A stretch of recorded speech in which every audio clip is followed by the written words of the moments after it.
হাসিনার ভার্চুয়াল সভা নিয়ে ভারতের স্পষ্ট অবস্থান জানতে চায় বাংলাদেশ। অতিরিক্ত বিদ্যুৎ বিল নিয়ে অপপ্রচার চালালে কঠোর ব্যবস্থা জানালো বিদ্যুৎ বিভাগ। বিভেদ চলতে থাকলে শেখ হাসিনা তালি বাজাবেন, জামায়াতকে বললেন রিজভী। ছেলেদের জন্য বাধ্যতামূলক হলেও মেয়েদের ঐচ্ছিক prime ministers gold cup football.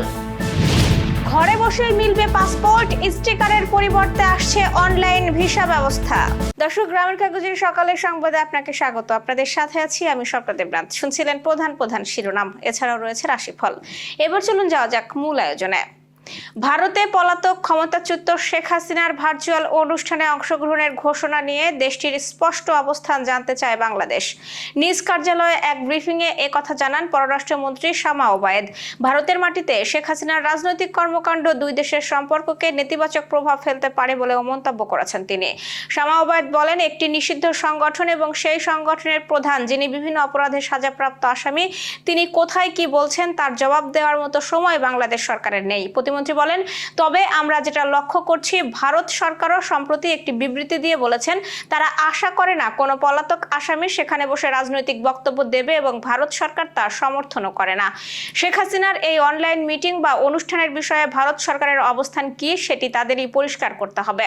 বাংলাদেশের সবার সঙ্গে সুসম্পর্ক চাই উল্লেখ করে পররাষ্ট্রমন্ত্রী বলেন, ভারত চীন সব দেশেরই বিনিয়োগ চায় বাংলাদেশ। সম্প্রতি অতিরিক্ত বিদ্যুৎ বিল নিয়ে কিছু ব্যক্তি বা গোষ্ঠী কর্তৃক অপপ্রচার চালানো হচ্ছে এমন অভিযোগ তুলে এর তীব্র প্রতিবাদ জানিয়েছে বিদ্যুৎ বিভাগ। পাশাপাশি বিভ্রান্তি ছড়ানোর উদ্দেশ্যে অতিরিক্ত বিদ্যুৎ বিলের বিষয়ে মিথ্যা তথ্য ছড়ানো হলে দায়ী ব্যক্তি বা গোষ্ঠীর বিরুদ্ধে কঠোর আইনানুগ ব্যবস্থা নেওয়া হবে বলে উল্লেখ করা হয়েছে। গণমাধ্যমে পাঠানো এক প্রেস রিলিজে বলা হয়, ইতোমধ্যেই অতিরিক্ত বিদ্যুৎ বিল সংক্রান্ত যে সকল অভিযোগ পাওয়া গিয়েছে তা বিদ্যুৎ বিভাগ ও বিতরণ সংস্থাসমূহ কর্তৃক সমাধান করা হয়েছে। সুতরাং এই বিষয়ে কোনো অপপ্রচার বা বিভ্রান্তি ছড়ানোর সুযোগ নেই। তবে কোনো গ্রাহকের অতিরিক্ত বিদ্যুৎ বিল বিষয়ক কোনো অভিযোগ থাকলে প্রমাণক সহ সংশ্লিষ্ট কর্তৃপক্ষের নিকট আবেদন করলে সেই বিষয়ে অবশ্যই কার্যকর ব্যবস্থা গ্রহণ করা হবে। কিন্তু কোনো প্রমাণ ছাড়া শুধুমাত্র বিভ্রান্তি ছড়ানোর উদ্দেশ্যে অতিরিক্ত বিদ্যুৎ বিল সংক্রান্ত মিথ্যা তথ্য ছড়ানো হলে দায়ী ব্যক্তি বা গোষ্ঠীর বিরুদ্ধে কঠোর আইনানুগ ব্যবস্থা গ্রহণ করা হবে। জামায়াতে ইসলামীর প্রতি বিভেদ ও বিভাজনের রাজনীতি থেকে দূরে সরে আসার আহ্বান জানিয়েছেন বিএনপির সিনিয়র যুগ্ম মহাসচিব ও প্রধানমন্ত্রীর রাজনৈতিক উপদেষ্টা রুহুল কবির রিজভী। সোমবার রাজধানীর বাংলাদেশ মেডিকেল বিশ্ববিদ্যালয়ের রক্তঝরা জুলাইয়ের নার্সদের অবদান শীর্ষক আলোচনা সভায় তিনি বলেন, বিভেদ চলতে থাকলে শেখ হাসিনা তালি বাজাবেন এবং দেশে ফেরার সুযোগ খুঁজবেন। রিজভী বলেন, জুলাই গণ অভ্যুত্থান ছিল নাগরিক অধিকার ও গণতন্ত্র পুনরুদ্ধারের আন্দোলন। তাই নতুন রাজনৈতিক বাস্তবতায় ঘৃণা ও বিভাজনের পরিবর্তে ঐক্য রাখতে হবে। তিনি দাবি করেন, বিএনপি শুরু থেকেই কোটা সংস্কার আন্দোলন ও জুলাই আন্দোলনের পাশে ছিল এবং বর্তমান সরকার স্বাস্থ্য খাত সহ বিভিন্ন খাতের সংস্কারে কাজ করছে। পাশাপাশি জুলাই গণ অভ্যুত্থানে আহতদের সেবায় নার্সদের অবদানেরও প্রশংসা করেন তিনি। দেশের প্রায় 50,000 স্কুল, কলেজ, মাদ্রাসা ও কারিগরি শিক্ষা প্রতিষ্ঠানে শুরু হচ্ছে প্রাইম মিনিস্টার্স গোল্ড কাপ জাতীয় ফুটবল প্রতিযোগিতা। ষষ্ঠ থেকে দ্বাদশ শ্রেণীর শিক্ষার্থীরা এতে অংশ নেবে। ছেলেদের জন্য অংশগ্রহণ বাধ্যতামূলক হলেও মেয়েদের জন্য তা ঐচ্ছিক রাখা হয়েছে। আগামী 10 সেপ্টেম্বরের মধ্যে টুর্নামেন্ট শুরু করে 30 অক্টোবরের মধ্যে শেষ করার পরিকল্পনা রয়েছে। শিক্ষার্থীদের ক্রীড়া চর্চা, মেধা ও সৃজনশীলতা বিকাশ এবং দেশ জুড়ে উৎসবমুখর পরিবেশ তৈরিই এই আয়োজনের মূল লক্ষ্য। নাগরিক সেবা সহজ করতে আবেদনকারীর বাসায় পাসপোর্ট পৌঁছে দেওয়া অর্থাৎ হোম ডেলিভারির উদ্যোগ নিয়েছে সরকার। একই সঙ্গে স্টিকার ভিসার পরিবর্তে চালু করা হবে আধুনিক অনলাইন ভিসা সিস্টেম এবং জরুরি প্রয়োজনে বিদেশে থাকা বাংলাদেশিদের জন্য ট্রাভেল পারমিট। স্বরাষ্ট্র মন্ত্রণালয় ও পাসপোর্ট অধিদপ্তরের এই পরিকল্পনায় বিদেশে বাংলাদেশ মিশনের নতুন জনবল নিয়োগ এবং ইমিগ্রেশন ব্যবস্থার আধুনিকায়নের উদ্যোগও রয়েছে। তবে বাস্তবায়নের আগে নিরাপত্তা, পরিচয় যাচাই ও তথ্য সুরক্ষাকে সর্বোচ্চ গুরুত্ব দেওয়ার কথা জানিয়েছে সংশ্লিষ্টরা। দর্শক, এবার চলুন জেনে নিই কেমন যাবে আপনার আজকের দিন অর্থাৎ 4 আগস্টের রাশিফল। মেষ রাশির চাকরিজীবীদের আজকের দিনটি তেমন ভালো কাটবে না। ব্যবসায়ীরা আজ একটি চুক্তি নিশ্চিত করতে পারেন। আর্থিক দিক দিয়ে আজকের দিনটি ভালো কাটবে এবং আপনার আর্থিক অবস্থা শক্তিশালী হতে পারে। ঘরের পরিবেশ শান্ত থাকবে। সুস্থ থাকতে হলে আপনার সময় মতো ঘুমানো এবং খাওয়ার অভ্যাস করা উচিত। বৃষ রাশির পিতামাতার সাপোর্ট পাবেন। জীবনসঙ্গীর মেজাজ ভালো থাকবে না আজ এবং চাকরিজীবীদের দিনটি স্বাভাবিক কাটবে। অর্থের অবস্থা ভালো থাকবে এবং আজ আপনার পিঠ ও কোমরের সমস্যা হতে পারে।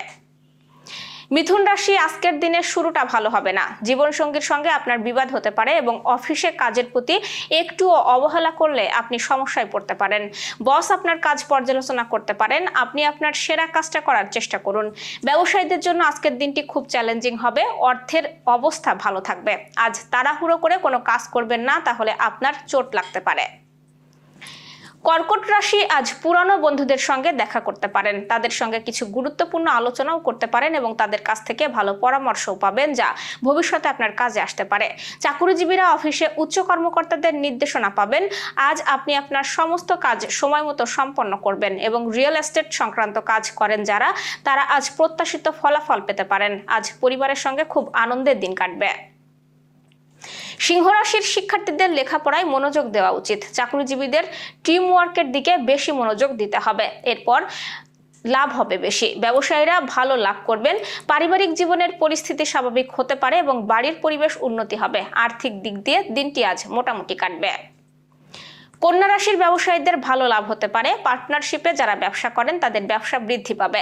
পার্টনারের সঙ্গে আপনার সম্পর্ক উন্নত হবে এবং চাকরিজীবীদের জন্য আজকের দিনটি খুবই গুরুত্বপূর্ণ হতে চলেছে। আপনাকে পছন্দের প্রকল্পে কাজ করার সুযোগ দেওয়া হতে পারে। পারিবারিক জীবনে সুখ শান্তি থাকবে এবং পিতামাতার আশীর্বাদ পাবেন।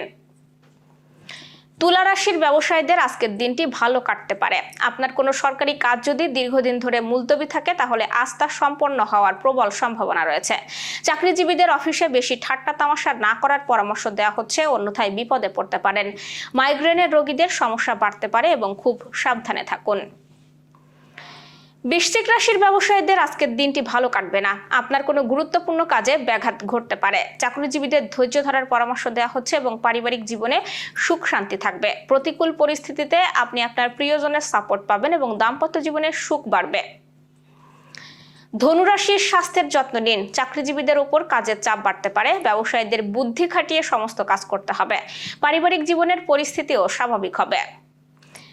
মকর রাশির ব্যবসায়ীরা লাভবান হবেন। চাকরিজীবীরা অফিসে বসের সহযোগিতা পাবেন এবং পারিবারিক জীবনে সুখ শান্তি থাকবে। আপনার আর্থিক প্রচেষ্টা সফল হতে পারে।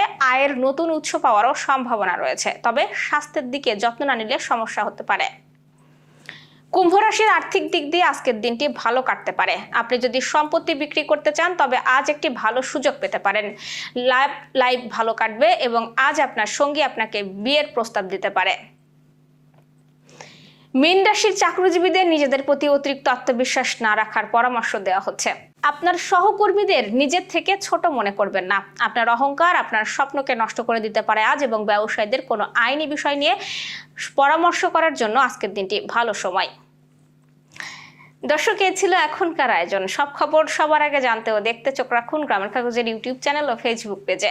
বিদ্যুৎ ও জ্বালানি তেল ব্যবহারে সাশ্রয়ী হন। আপনার কোনো প্রশ্ন বা তথ্য থাকলে জানাতে পারেন কমেন্টে। এতক্ষণ সাথে থাকার জন্য ধন্যবাদ। পরবর্তী খবর দেখুন বেলা 2:30টায়।